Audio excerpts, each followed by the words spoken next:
ఈ రాష్ట్ర ముఖ్యమంత్రి చంద్రబాబు నాయుడు, శ్రీమాన్ చంద్రబాబు నాయుడు గారు ఆ ప్రసాదం మీద లేనిపోయిన అబండాలు వేసి పంది కొవ్వు ఉందని, ఆ కొవ్వు ఉంది, నీ కొవ్వు ఉందని అని చెప్పి ఆ నేపథ్యంలో ఉన్న దేశంలో ఉన్న అత్యున్నత న్యాయస్థానం సుప్రీంకోర్టు దీని మీద ఈ చర్చ జరగకూడదు, ఇది వాస్తవాలు బయటికి రావాలి, ఆధారాలు లేకుండా ఎవరు మాట్లాడడానికి వీల్లేదని చెప్పని సుప్రీంకోర్టు ఆధ్వర్యంలో ఒక సిట్ వేసిన సంగతి ఈ రాష్ట్ర ప్రజలందరికీ కూడా తెలుసు.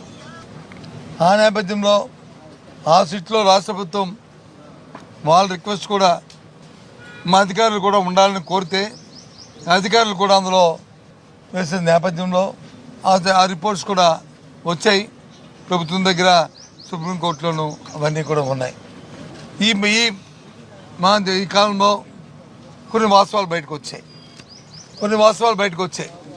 ఆ వాస్తవాలు ఏంటంటే ఎవరు కూడా మానవ మాత్రం ఎవరు ఆంధ్రప్రదేశ్లో ఏ ప్రజలు కూడా జీర్ణించుకోలేని విషయాలు బయటకు వస్తున్నాయి. అవురా, ఇదా చంద్రబాబు నాయుడు తాలూకు దుర్బుద్ధి, ఇదే రాష్ట్రంలో ఉన్న ఈ ప్రభుత్వం తాలూకు ఆలోచన అని ఒక బాధ, ఆవేదన ఈ రాష్ట్ర ప్రజల్లోనూ కలిగింది.